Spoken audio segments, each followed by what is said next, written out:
Pues quiero llevarlos al libro de Daniel. Daniel capítulo 3, por favor. Daniel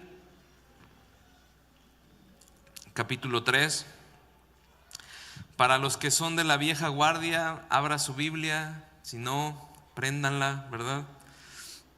Y ojalá que los que prenden la Biblia también lo siga aprendiendo a ustedes. Porque hoy más que nunca, a veces cuando usamos la Biblia digital, como que no le damos el peso a lo que está escrito ahí. Pero vamos a Daniel capítulo 3, versículos 1 y 2. Voy a ir brincando en algunos versos del capítulo 3. Dice el verso 1: el rey Nabucodonosor hizo una estatua de oro, cuya altura era de 60 codos y su anchura de 6 codos. La levantó en el campo de Dura, en la provincia de Babilonia. Y envió el rey Nabucodonosor a que se reuniesen los sátrapas, los magistrados, capitanes, oidores, tesoreros, consejeros, jueces y todos los gobernantes de las provincias, para que viniesen a la dedicación de la estatua que el rey Nabucodonosor había levantado. Ahora quiero hacer un paréntesis aquí en lo que estoy leyendo para que podamos entender algo. Algo que es dedicado tiene un mayor poder a algo que no está dedicado. Es un principio del mundo espiritual. Por eso Nabucodonosor, antes de comenzar la adoración a esta estatua, lo que hace es dedicarla. Y todo lo que nosotros traemos a Dios y lo dedicamos tiene un peso mucho mayor. Por eso dedicamos a los bebés, porque creemos que su vida tiene un propósito y un destino y los dedicamos para eso. Por eso cuando tenemos el tiempo de adoración a Dios a través de nuestros diezmos y nuestras ofrendas, dedicamos a Dios esto, porque todo lo que es dedicado tiene un mayor poder, un mayor peso. De hecho, todo lo que dedicamos a Dios y lo que traemos a Dios y lo dedicamos, Dios puede hacer algo mucho mayor con eso. Y es un principio espiritual y Nabucodonosor lo sabía, y por eso llama a toda la gente a la dedicación de esta estatua. Voy a brincar al verso número 6, que dice lo siguiente: y cualquiera que no se postre y adore, inmediatamente será echado dentro de un horno de fuego ardiendo. Por lo cual, al oír todos los pueblos el son de la bocina, de la flauta, del tamboril, del arpa, del salterio, de la zampoña y de todo instrumento de música, todos los pueblos, naciones y lenguas se postraron y adoraron la estatua de oro que el rey Nabucodonosor había levantado. Ahora voy a abrir otro paréntesis, porque es importante la razón de tanto sonido. La Biblia es muy específica en este entorno de tantos instrumentos y por qué al sonido de todos estos instrumentos se tenía que adorar esta estatua. De hecho, el sonido es tan importante que la creación misma está basada en el sonido.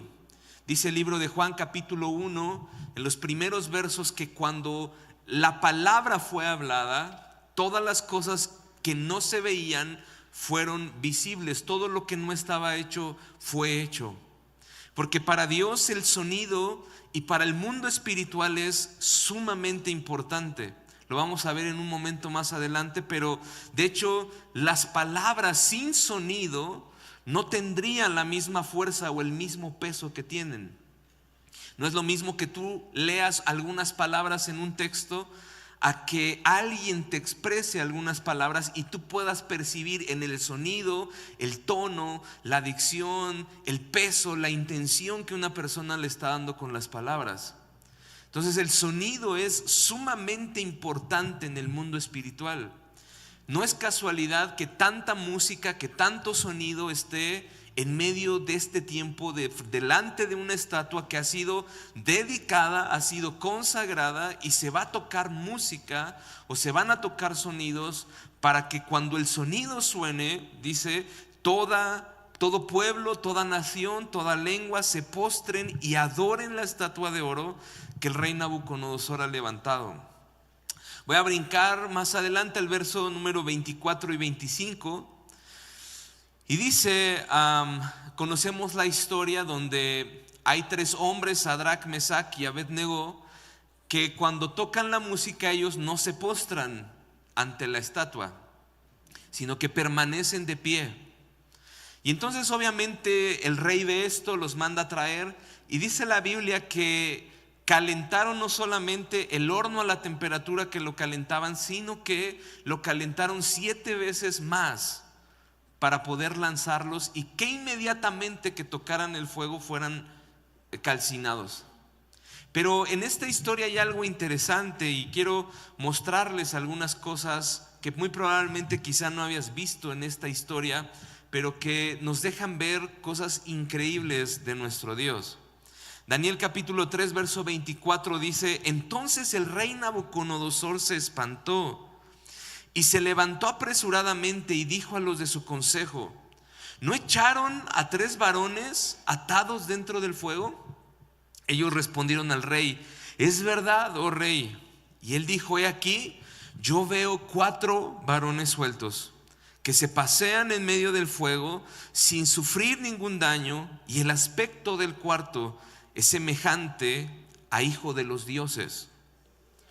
Ahora, quisiera mencionarles parte del contexto de toda esta historia, porque seguramente haya gente que no tiene contacto desde hace tiempo con esta historia, y que todos los que hemos oído de esta historia tengamos un corazón fresco y abierto para lo que Dios quiere hablarnos. Si tú no sabías, Nabucodonosor es un rey que comenzó su historia de conquista desde muy joven. Él conquista una ciudad que se llama Nínive cuando tenía 17 años, para que puedas tener un poco de contexto de quién es Nabucodonosor. A sus 17 años ya tenía conquistada Nínive, que si tú no conoces la historia de Nínive, Nínive era una ciudad que se jactaba de ser inconquistable. Era como el Titanic de nuestros tiempos, el barco que no se podía hundir. Bueno, pues Nínive tenía la fama, el título de la ciudad que no se podía conquistar. Y Nabucodonosor a sus 17 años de edad conquista Nínive. Y en el tiempo de Jonás, si tienes un poco más de contexto, esta ciudad fue una ciudad que vivía en la depravación y fuera de lo recto delante del Señor. Pero a sus 25 años Nabucodonosor se transforma en el hombre más poderoso de todo el planeta. En el hombre más poderoso a sus 25 años. Entonces obviamente mucho poder en un hombre tan joven desarrolló un ego tan fuerte en él que se convirtió en un egomaníaco, en un narcisista, en alguien que creía que era el centro de todo el planeta. Y uno debe tener mucho cuidado con el ego, con las victorias que uno puede tener, porque uno oye más a Dios en medio de sus derrotas que en medio de las victorias. Cuando uno tiene grandes victorias es cuando uno es más tentado a dejar de oír a Dios, a apartarse del Señor. Porque cuando tenemos derrotas en nuestra vida, inevitablemente vamos a tener que ir a Dios y vamos a tener que humillarnos ante el Señor. Pero cuando Dios nos da una victoria, ahí es cuando el corazón puede llenarse de orgullo. Y fue lo que le pasó a Nabucodonosor. Él se sentía el centro del universo, él pensaba solamente en él, y lo peor que le puede pasar a una persona es pensar primero en ti que en los demás. De hecho, Dios nos instruye y nos educa. Si te das cuenta, los 10 mandamientos, por ejemplo, en Éxodo capítulo 20, los 10 mandamientos es una instrucción, es una educación de parte de Dios para que tú pienses primero en otro antes que en ti. Todo es: no robarás, piensa en el otro primero; no matarás, piensa en el otro primero; no tomarás la mujer de tu prójimo, piensa en el otro primero. Y te das cuenta que Dios nos instruye siempre a pensar en otros antes que en nosotros mismos. Pero Nabucodonosor ha pasado todo esto por alto y ha creado una estatua, ha creado una imagen de él mismo. ha creado esta estatua que quiere que todos puedan adorar. Y en medio de todo este panorama están estos tres jóvenes, Sadrac, Mesac y Abed-Negó, que eran esclavos en Babilonia juntamente con Daniel. Y ellos tenían que luchar constantemente contra tres cosas en medio de todo este ambiente de esclavitud. Lo primero contra lo que tenían que luchar es esta pregunta que muy probablemente todos nosotros nos hemos hecho: ¿dónde está Dios en los momentos más difíciles de nuestra vida? ¿Dónde está Dios en las crisis más fuertes de nuestra vida? Porque ellos están no en su lugar, sino están siendo llevados cautivos, les han quitado todo, han sido llevados esclavos a este lugar, y constantemente ellos son atacados con esta pregunta: ¿dónde está Dios? ¿Por qué Dios ha permitido que pasemos todo esto?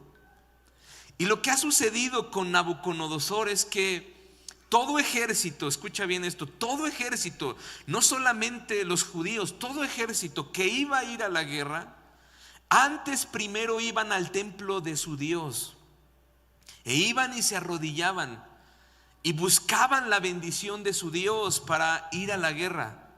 Es decir, oraban primero, y los hombres, a medida que ha pasado el tiempo, han perdido esta costumbre. Pero quisiera dejarte un consejo y en esta mañana: ora primero, porque la oración puede cambiar el rumbo trascendental de tu vida. Ora primero. Si vas a tomar una decisión, ora primero. Si vas a iniciar algo, ora primero. Si vas a ir a una batalla, ora primero, porque aquellos que oran primero entienden este principio. Este pasaje está lleno de principios.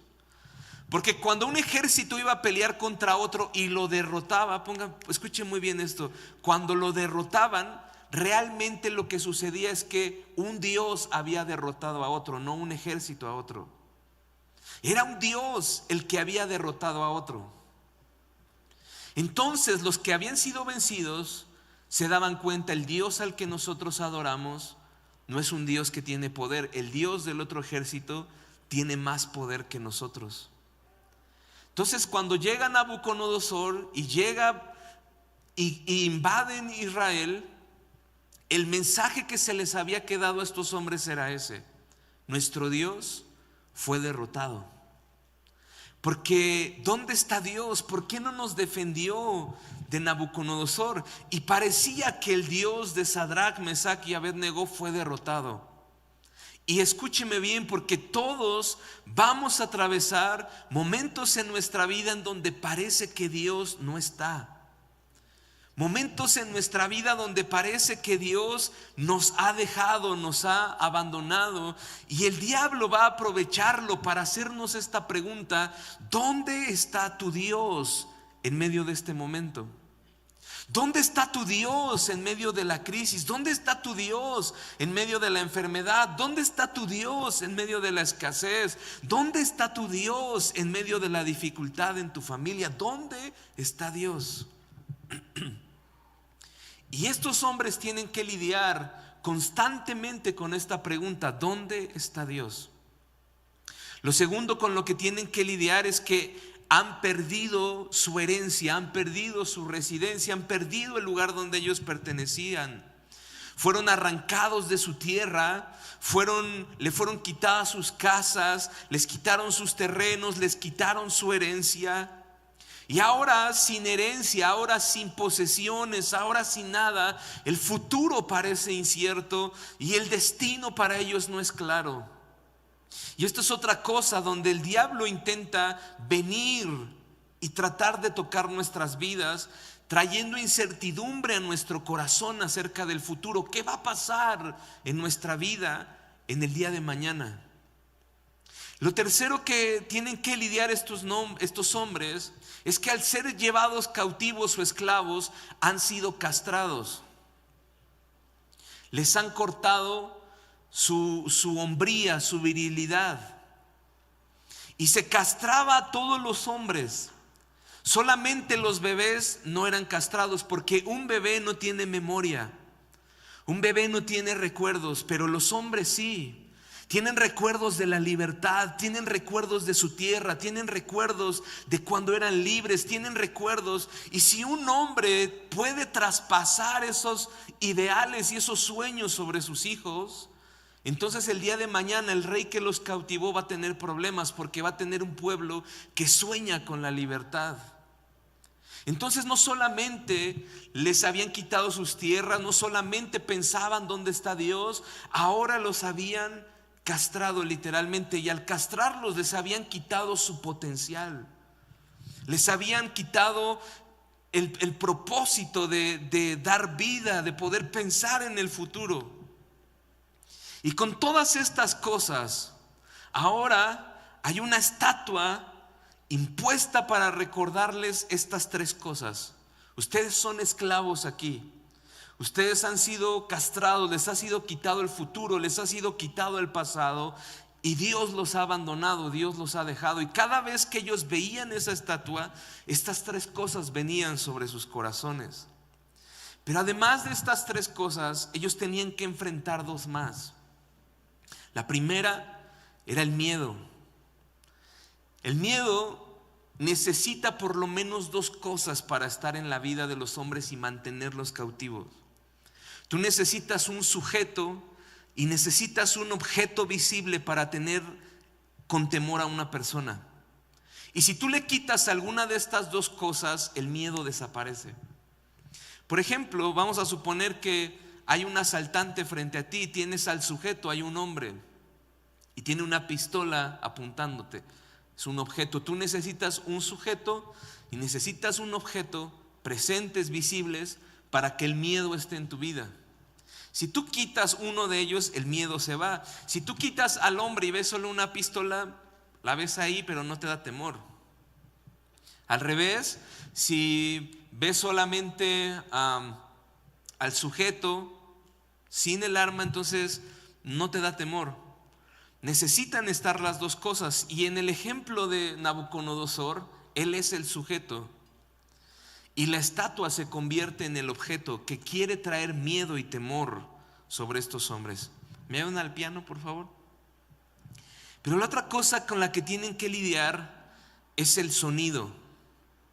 Y como les mencioné hace unos minutos atrás, el sonido en el mundo espiritual es sumamente importante. De hecho, quien controla el sonido de una batalla tiende a definir cómo terminará la guerra. De hecho, Dios le dio un sonido a la iglesia. Dios le dio el sonido a la iglesia de alabanza, de adoración. Dios nos dio un sonido. Mientras que el mundo, Nabucodonosor, está tratando de oprimir a través de este sonido, también Dios le ha dado un sonido a la iglesia. De hecho, hay experimentos, historias de experimentos en los nazis. La música que nosotros escuchamos está afinada en 440 hercios. Si tú bajas un poquito esa frecuencia de resonancia, la gente tiende a volverse agresiva. Por ejemplo, lo que los nazis hacían era quitarle los 440 y dejarlos, creo que en 432 hertz. Y la gente se volvía loca con el sonido. Los exponían a sonidos que los volvían agresivos, golpeaban gente, mataban gente solamente con un sonido. Dios le ha dado un sonido a la iglesia, y es el sonido de la alabanza y la adoración. Ves a David, un hombre experto, no solamente en la música, sino en el sonido, que él ponía a marchar a sus hombres. Eran pocos hombres, pero David sabía que si él controlaba el sonido de la batalla, él iba a ganar. Entonces, ¿sabes qué es lo que hacía David? David ponía a marchar a los hombres, porque el sonido, cuando viaja en el aire, se dispersa a través de ondas, pero cuando viaja por el suelo se hace vibraciones. De hecho, no sé si los que están aquí de repente han sentido que los pies como que vibran cuando resuena el bombo o algo así. Aquí resuena, vibra el piso, porque el sonido viaja así. Entonces lo que hacía, no me toques esa, ahorita tócame algo más, ahorita te digo que cantamos. Entonces David, un experto en el sonido, pone a marchar a los hombres. Y cuando antes no había drones que pudieran mandar para ver de qué tamaño era el otro ejército, antes no podían mandar aviones, lo único que sabían hacia dónde se iban a enfrentar era el sonido. Entonces había hombres que se hincaban, tocaban el piso y al ver las vibraciones decían: no, este ejército es mucho más grande que el nuestro. Entonces David comienza a poner a todos los hombres a marchar y las ondas comienzan a viajar. Y cuando comienzan a viajar, la Biblia describe que en 40 años David no perdió una sola batalla, a causa de que entendió que quien tiene el sonido de la batalla muy probablemente va a ganar la guerra. Y en medio, por eso alabamos y por eso cantamos, porque entendemos que Dios nos ha dado un sonido, que todo este tiempo no se ha tratado del miedo, del temor que Nabucodonosor quiere infundir en ellos. Ellos han entendido que aunque no puedan ver a Dios, que aunque no puedan ver a Dios como pueden ver esta estatua, Dios es digno de sus corazones. Y ellos han decidido incluso dar su vida si es necesario, porque han entendido que Dios es digno. Y aunque ellos escuchan este sonido, saben que Dios está con ellos.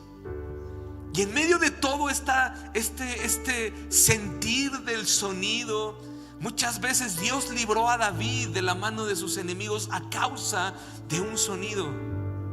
Porque el diablo siempre ha pensado, el concepto diabólico siempre está basado en los números.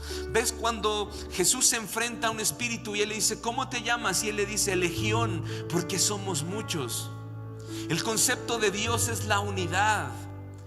Jesús dice: yo y mi Padre somos uno. Realmente Dios puede hacer mucho con poco. Y cuando nos enfrentamos a batallas, a dificultades, Dios nos ha dado un sonido. Dios le ha dado un sonido a la iglesia. Dios te ha dado un sonido. Médicamente o físicamente tú eres único e irrepetible. Tienes cosas que te hacen único. Por ejemplo, ¿sabías que tu iris es único? No hay alguien que tenga el iris como tú de tus ojos. No hay nadie en la tierra que tenga la huella digital como tú. Y no hay nadie en la tierra que tenga la misma voz que tú. Y todo esto es profético, porque Dios te ha dado una visión única a ti.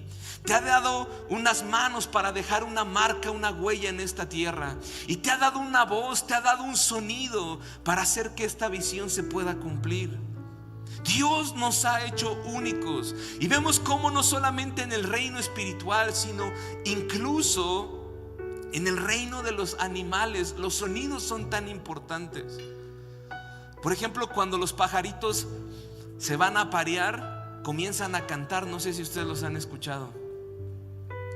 ¿Y cuándo has visto un pajarito cantando y un perro enamorado de un pajarito diciendo: ay, qué bonito canta el pajarito? ¿Verdad que no? ¿Por qué un perro no se enamora de un pájaro cuando canta? Porque no son de la misma especie. Pero tú oyes a un pájaro cantar y de repente viene una pajarita y se acerca porque es atraída por el sonido del pajarito. Piensa en una ballena en un montón de metros abajo del agua. Una ballena que está en la época de apareamiento, comienzan a hacer sonidos, a cantar. Y solamente los que son de la misma especie son atraídos por ese sonido. Dios le ha dado un sonido a la iglesia, que es el sonido de la alabanza, de la adoración. Y por eso este tiempo es tan importante, porque cada vez que adoramos a Dios es como si estuviéramos cantando. Y Dios es atraído a ese lugar donde hay un sonido. Dios es atraído donde hay alabanza. Dios es atraído donde hay adoración. Por eso David lo entendía. Y cuando él erige el tabernáculo ahí en Jerusalén, él quiere que Dios esté cerca del pueblo, porque Dios siempre será atraído por el sonido de la iglesia. Dios siempre será atraído por el sonido de la adoración. Y por eso, familia, tenemos que ser muy conscientes de esto. Algo pasa, algo sucede cuando hay un sonido, el sonido de la iglesia. De repente el diablo es confundido pensando que es un gran ejército, porque su palabra dice que donde hay 2 o 3 reunidos, congregados en su nombre, Él está ahí en medio de ellos. Familia, Dios está aquí en medio de nosotros. Dios ha sido atraído por alabanza, Dios ha sido atraído por adoración. El Salmo dice que Él viene, baja desde el cielo y se entrona en medio de la alabanza de su pueblo. Tú y yo no podemos menospreciar este sonido que Dios nos ha entregado. Tú y yo no podemos menospreciar estos momentos. Yo veo, con respeto lo digo, veo a gente que pierde el tiempo, el momento de adoración los domingos, a veces por alguna distracción, porque te quedaste dormido, porque llegaste tarde, por lo que sea. Familia, de verdad, no perdamos la oportunidad de entregarle al Señor, de que a través de nuestra alabanza, de nuestra adoración, Dios pueda ser atraído en medio de nosotros. El próximo domingo vamos a iniciar 3 reuniones. No podemos esperarnos, vamos a iniciar en punto, porque ahora vamos a ir contra el reloj. Pero no pierdas la oportunidad de pasar un tiempo en la presencia de Dios, porque algo pasa, algo sucede, hay algo increíble en medio del sonido de adoración de un pueblo que lo entiende. Pero aún en el reino animal, cuando un animal está herido o está viejo, en lugar de atraer a los de su misma especie, en lugar de cantar, comienzan a emitir sonidos de queja. Y esos sonidos de queja, en lugar de atraer a los de su misma especie, lo que hace es atraer a los depredadores que pueden comérselos. Entonces tú decides si de tu boca va a salir un sonido de queja o si de tu boca va a salir un sonido que atraiga a Dios. Tú decides si de tu boca va a salir pura queja de qué está sucediendo, de qué me está pasando. Hay personas con las que de verdad no me gusta hablar, porque todo el tiempo se están quejando de todo. Voltea con tu vecino y dile: deja de quejarte. No, y es que les preguntas: ¿y cómo estás? Pues aquí. ¿Vieron una serie que se llamaba Vecinos alguna vez? Que salía un indigente que se llamaba Jorgeis o algo así. De repente así se me hace que hay cristianos que les preguntan: ¿cómo estás? Pues aquí, pastor, pasándola, y he tenido un montón de problemas. Y sabes que tanta queja lo único que va a traer es al diablo para destruirte. Juan dice que el diablo vino a hurtar, matar y destruir, y que él está como un león rugiente buscando a quien puede devorar. Entonces, ¿qué saldrá de nuestra boca hoy en este día? ¿Un sonido de adoración o un sonido de queja? Porque quien controla el sonido de la batalla, al final ganará la guerra. Y estos hombres, me llama la atención esta parte de este verso, en donde Dios, el Dios invisible, termina siendo visible en esta historia. Ellos decidieron que un Dios invisible era más digno de la alabanza que la estatua que podían ver. Y creo que todos nosotros conocemos solamente una parte pequeña de Dios. Conocemos solo aquellas cosas donde Dios se ha mostrado y se ha revelado en nuestras vidas. Por ejemplo, no sé cuántos de los que están aquí Dios ha hecho un milagro de sanidad en sus vidas. Tú conoces a Dios como un Dios de milagros, como un Dios que sana. No sé cuántos de los que están aquí conocen a un Dios que restaura, que ha restaurado su familia, su matrimonio. No sé cuántos de los que están aquí conocen a un Dios que da nuevas oportunidades, a un Dios de gracia. No sé cuántos de los que están aquí y conocemos cada uno de nosotros a Dios bajo la perspectiva, la pequeña perspectiva que conocemos de Dios. Si hoy pudiéramos juntar, por ejemplo, a Moisés, a Elías, a José, si pudiéramos juntar a varios hombres de la Biblia y les preguntáramos quién es Dios, quizás las historias de muchos de ellos se contradijeran. Porque quizá le preguntas a Moisés quién es Dios y Moisés te podría decir Dios es fuego. Si le preguntas a José quién es Dios, él te podría decir Dios es un Dios que prospera, que puede llevarte donde no te puedes imaginar. Quizás si le preguntas a David quién es Dios, David te pueda decir Dios es hermoso, es maravilloso, Él es lo más grande que puedas pensar, y cada uno de ellos tendría razón. Pero solo es una pequeña visión, una pequeña perspectiva de quién es Dios. Y me llama poderosamente la atención esto, porque el Dios invisible en esta historia es un Dios que se hace visible. En ninguna otra historia de la Biblia Dios se hace visible. Ni aun cuando Dios libró a Israel en el desierto, Él no se apareció. Aparecía una columna de fuego, una columna de nube, pero Él no se apareció. Cuando Dios se le aparece a Moisés, Él no se aparece físicamente, Él le habla en una zarza. Cuando Dios se aparece con Daniel en el foso de los leones, Él no se hace visible ahí.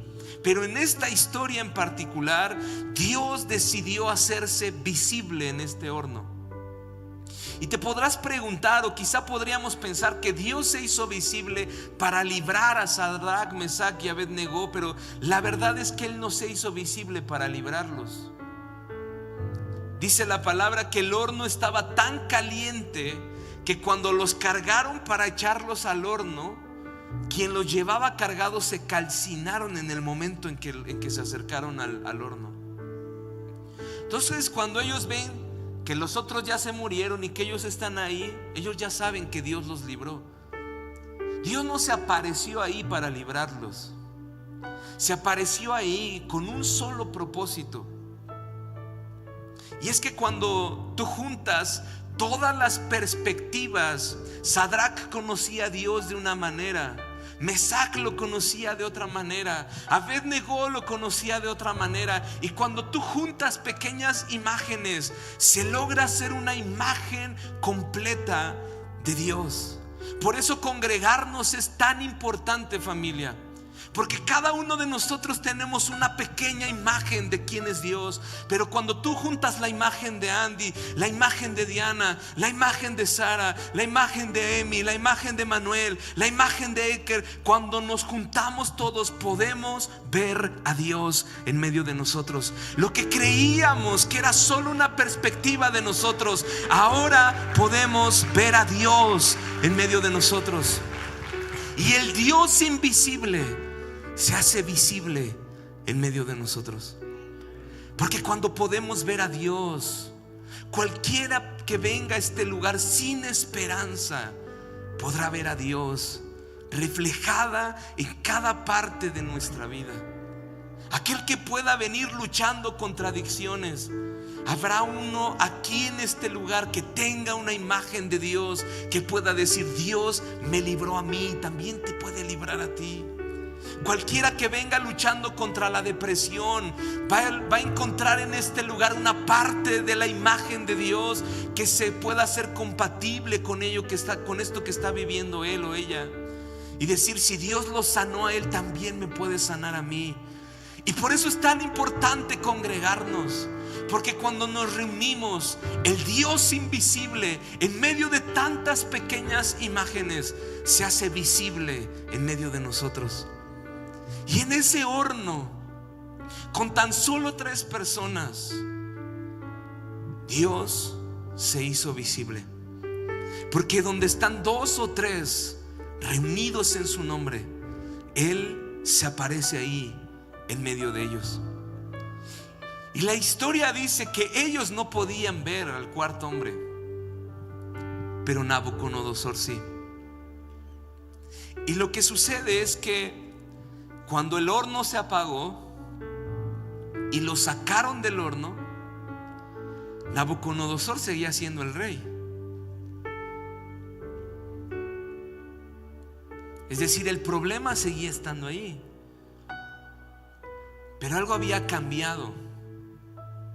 Cuando terminemos esta reunión, tú vas a salir de aquí y quizá vas a llegar a la misma situación con la que viniste hasta aquí hoy. Pero algo va a cambiar. Y es que cuando Nabucodonosor ve a Dios en ese lugar, le queda esta certeza en su corazón: el Dios al que adoran estos hombres es el Dios verdadero. El Dios al que estos hombres sirven es el Dios verdadero. Y cuando salgas de aquí y enfrentes a tus enemigos, cuando salgas de aquí y enfrentes los problemas, el mundo y el diablo tienen que tener esta perspectiva: el Dios al que adora esta mujer o este hombre es el Dios verdadero.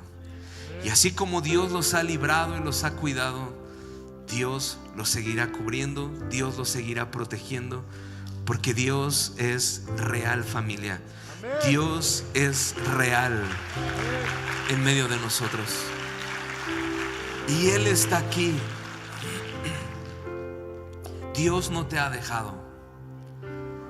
En medio de tus crisis, Dios no te ha abandonado.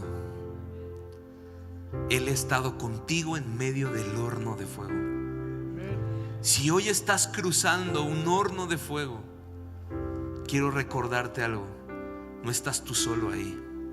Dios está contigo en medio de ese problema. Dios está contigo en medio de esta crisis que crees que va a terminar contigo. Dios está contigo en medio de esta temporada donde has sentido que todo a tu alrededor parece desmoronarse. Dios está contigo. Y Dios nos ha dado un sonido, porque aquel que controla el sonido de la batalla terminará ganando la guerra. Y tú no vas a quedar vencido o derrotado. Dios te ha dado un sonido.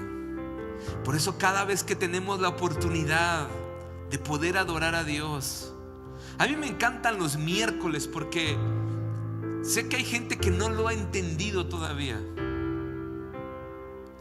Pero a mí me encantan los miércoles porque podemos venir, tomar nuestro instrumento, tomar nuestra voz y cantar al Señor. Algunos piensan que solo venimos y cantamos y ahí medio oramos, pero lo que no se han dado cuenta es que estamos haciendo un sonido para que el Señor pueda venir y sea traído a este lugar. Y que cada vez que nos reunimos y tenemos la oportunidad de venir y de adorarle, Dios está viniendo. Y donde Él está, todo ambiente de tinieblas se disipa. Donde Él viene y donde Él está, toda enfermedad se va. Donde Él viene y donde Él está, toda muerte se va. Donde Él viene y donde Él está, viene la bendición. Donde Él viene y donde Él está, hay vida eterna. Donde Él viene y donde está, hay salvación. Donde Él viene y donde Él está, hay restauración. Donde Él viene y donde Él está, Él prospera todo lo que está en ese lugar. Quizá ni siquiera te has dado cuenta, pero todo lo que hemos hecho durante años es solo preparar un lugar para que Él pueda venir y que Él pueda sentirse cómodo en medio de este lugar. Donde hay una iglesia que entiende que Dios nos ha dado un sonido, comprende que la verdadera guerra espiritual es una guerra de adoración. Estaba luchando Nabucodonosor contra Sadrach, Mesach y Abednego, su estatua visible contra el Dios invisible. Y al final te das cuenta que adoración siempre trae victoria sobre nuestras vidas. Siempre se ha tratado de adoración. Dios te ha dado un sonido. ¿Por qué no te pones en pie? Y aún en tus peores momentos, en tus peores batallas. Había un canto de hace muchos años que me gusta mucho, que dice: solo alaba, simplemente alaba. Estás llorando, alaba. En la prueba, alaba. Estás llorando, alaba. Porque lo que no nos hemos dado cuenta es que alabanza y adoración atraen a Dios en medio de nuestras crisis y de nuestros momentos más complicados. No nos quejemos, adoremos. No nos quejemos, alabemos al Señor, porque cuando lo hacemos, Él viene a nuestro rescate. A veces les decimos: familia, levanten sus manos, y nos cuesta tanto levantar las manos. ¿Sabes que el libro de Isaías dice que aunque el enemigo se levante como un río, el Espíritu de Dios levantará bandera sobre nosotros? ¿Sabes qué significa eso? En el tiempo de las guerras, cuando alguien levantaba una bandera, les estaba diciendo a todos los demás soldados: vénganse a la guerra. Y cuando nosotros levantamos las manos, es lo que estamos haciendo, es levantar una bandera y decirle a Dios: Señor, nos rendimos. Nosotros no podemos pelear esta batalla, pero tú sí. Y levantamos las manos, y Dios comienza a mandar ángeles a tu rescate, ángeles que te ayuden, que peleen por ti. Por eso cuando levantamos las manos, el cielo viene en ayuda por cada uno de nosotros. No se trata de cosas religiosas como levanta tus manos, cierra tus ojos. Son cosas que tienen un peso en el espíritu. Y cuando hay gente que lo entiende, inmediatamente se rinde ante el Señor y le dice a Dios: Señor, yo no puedo, pero tú sí puedes. Mis fuerzas son limitadas, pero las tuyas son infinitas. Señor, mis recursos son limitados, pero tú eres el dueño del oro, de la plata. Señor, yo no puedo, pero tú puedes. Y cuando te rindes ante el Señor y cuando dependes de Él, el cielo viene en rescate de aquellos que están rendidos ante el Señor. Así que es un momento para levantar nuestra voz, es un momento para levantar un sonido, es un momento para levantar adoración, es un momento quizá en medio de las llamas, pero Él está aquí con nosotros. El Dios invisible se hace visible en medio de su pueblo. El Dios invisible se hace visible en medio de nosotros. Vamos, levanta tu voz ahí donde estás y comienza a adorar, comienza a adorar. No necesitas una canción, necesitas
presencia, Señor, rodeándole. Que puedan verte, Señor, en medio de cada circunstancia. Que podamos verte, Señor, en medio de cada momento complicado en nuestras vidas. Y que sepamos, Señor, que hay un sonido en nuestras bocas. Que mientras adoramos, tú vienes. Y donde tú vienes, Señor, nuestras vidas nunca jamás volverán a ser las mismas. Señor, te damos gracias y te adoramos en el nombre de Jesús.